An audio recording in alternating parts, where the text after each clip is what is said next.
Importance of nuclear force, nuclear force की क्या importance है।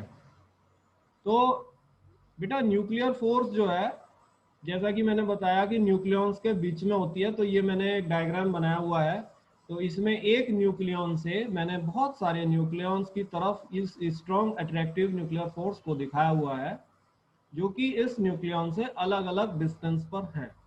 जब तक ये डिस्टेंस 2.5 फर्मी से कम होगा तब तक ये न्यूक्लियर फोर्स ऑपरेट करेगी, राइट।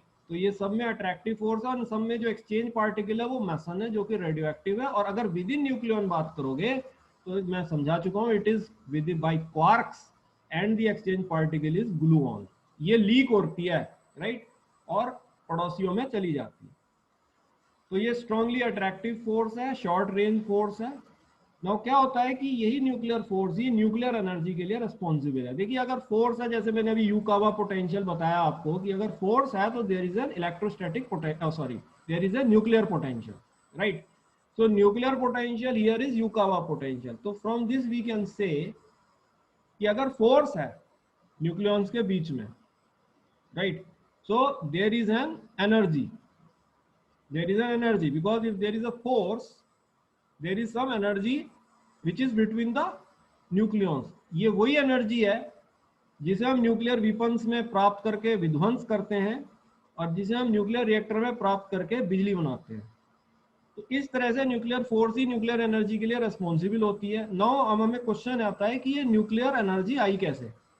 तो आप जरा राइट साइड में आए डायग्राम के, ये राइट साइड वाला डायग्राम देखें। दो प्रोटॉन्स के बीच में जो कि सिमिलर चार्ज रखते हैं, आप जानते हैं कि very strong electromagnetic force of repulsion होगा। सो ये रिपल्सिव फोर्स दिखाई है बीच में इनके, जो कि इनको दूर भेज रही है। नाउ अगर मुझे इन दोनों प्रोटॉन्स को नजदीक लाना है तो मुझे इस रिपल्सिव फोर्स के अगेंस्ट वर्क करना पड़ेगा। तो अगर मैं वर्क कर रहा हूं तो मैं एनर्जी ट्रांसफर कर रहा हूं। या फर्स्ट यूनिट में ही पढ़े हैं इसी एनर्जी साइंस के। वर्क का मतलब होता है एनर्जी ट्रांसफर करना। नाउ आप एनर्जी ट्रांसफर करके इन प्रोटॉन्स को नजदीक लेते हुए आ रहे हैं, तो ये एनर्जी कहाँ गई? ये एनर्जी इनके बीच में स्टोर्ड हो जाएगी, जो आपने वर्क करके सप्लाई की है।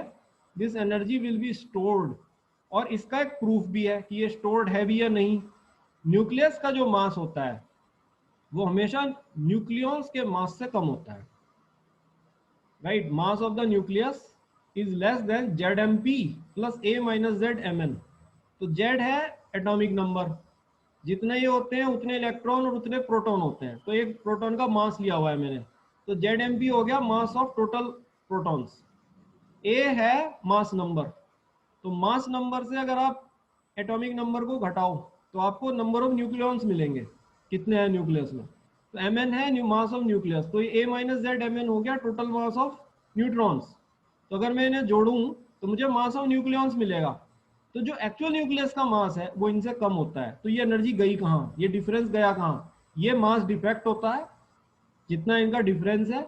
और अगर मैं इस मास डिफेक्ट को एनर्जी में कन्वर्ट करूं तो मुझे बाइंडिंग एनर्जी मिलेगी, which is delta M C square.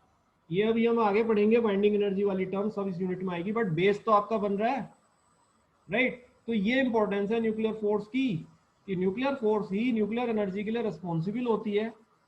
और इसी न्यूक्लियर एनर्जी से हम न्यूक्लियर रिएक्टर्स और न्यूक्लियर वेपन्स बनाते हैं।